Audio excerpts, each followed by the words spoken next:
Agradezco mucho a Santiago Nieto, titular de la Unidad de Inteligencia Financiera, que me acompaña esta mañana en el programa por la línea telefónica. Hola Santiago, ¿cómo estás? ¿Qué tal, Pascal? ¿Cómo estás? Un saludo a ti y a tu auditorio. Gracias por estar con nosotros. Bueno, pues el presidente Andrés Manuel López Obrador daba a conocer el día de ayer que en torno de la investigación de Emilio Lozoya habría pues unas 70 personas involucradas.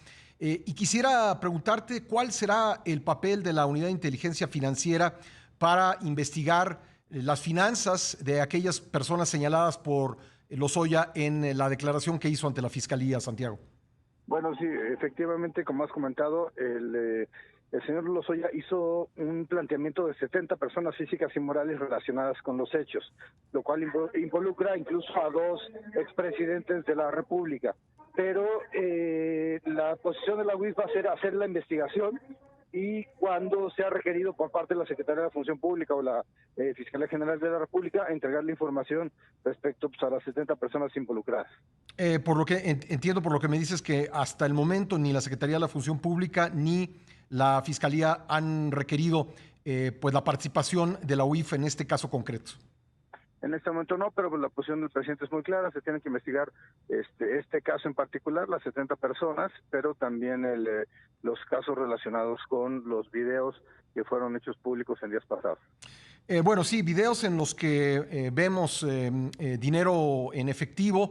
Pues se ha convertido en un problema en nuestro país, la cantidad de efectivo que se maneja, sobre todo en los tiempos de campañas electorales. ¿Cuál es tu impresión al respecto, Santiago, en general, pero que pudiese tener una derivación hacia estos casos, pues del manejo tan grande de efectivo que hemos visto?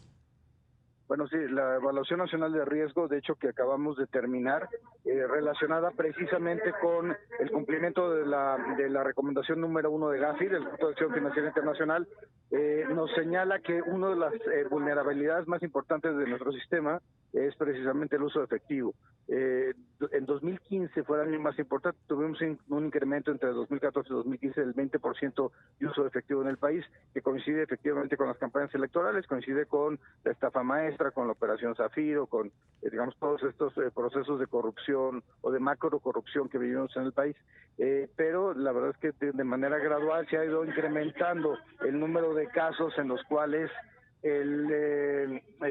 se ha visto el uso de efectivo. Hay académicos como María Amparo Casar, como Luis Carlos Ugalde, que han planteado que hasta hay 6 veces más flujo de efectivo en un estado, de acuerdo con datos del Banco de México, cuando tiene proceso electoral que cuando no tiene. Y yo creo que ese es uno de los temas que tenemos que trabajar de forma adecuada por parte de las autoridades del país para efecto de limitar el uso de efectivo, para efecto de que no pueda ser llevado a las campañas electorales o simple y sencillamente un tema de beneficio para el pecunio de los servidores públicos.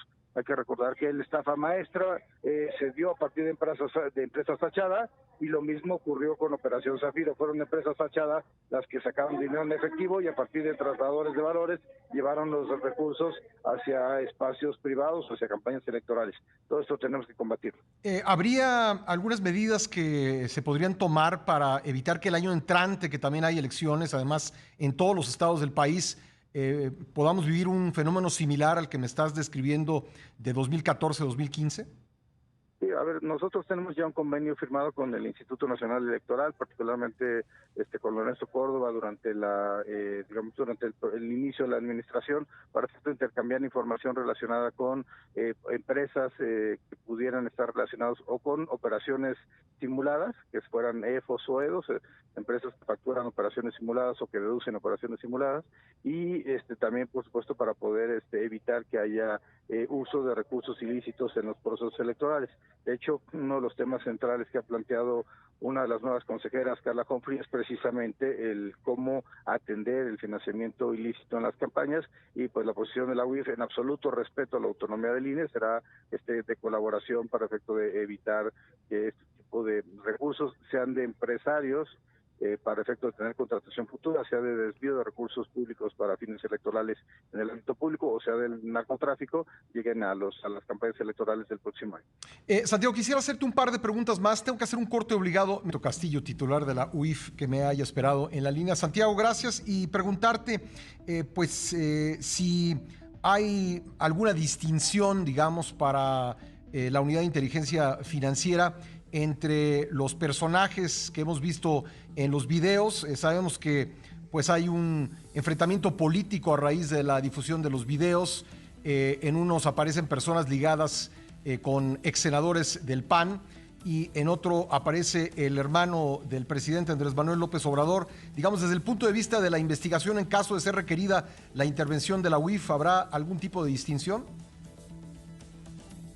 Así hay que marcar, digamos que hay una diferencia importante, que por un lado se trata de servidores públicos que están recibiendo recursos presuntamente relacionados con el pago por el voto para una reforma energética, y el otro lado se trata de aportación de dinero entre particulares, pero evidentemente de los dos casos se tienen que digamos que investigar, en razón de que también puede existir una ilegalidad cuando no se reportan los ingresos a un partido, ingresos económicos que se presentan por parte de particulares en un partido político. Queda claro que los particulares pueden hacer aportaciones a un partido político, sin embargo, si se rebasan los topes establecidos por la ley y si eso no se reporta al Instituto Nacional Electoral, pues es una conducta que amerita una sanción en el ámbito administrativo y en el ámbito penal.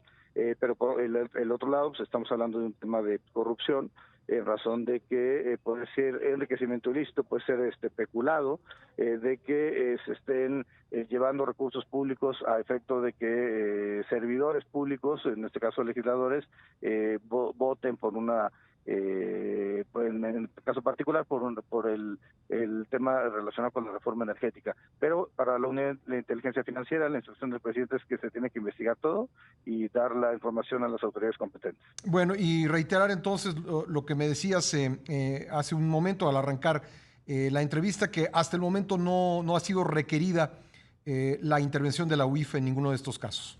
No, pero la instrucción del presidente es muy clara, vamos a hacer la investigación y estaremos atentos a que la Fiscalía General o la Secretaría de la Función Pública nos hagan un requerimiento correspondiente. Pues Santiago, te agradezco mucho que hayas estado con nosotros esta mañana, muy amable. Un abrazo, Pascal. Gracias, Santiago Nieto, el titular de la Unidad de Inteligencia Financiera de la Secretaría de Hacienda.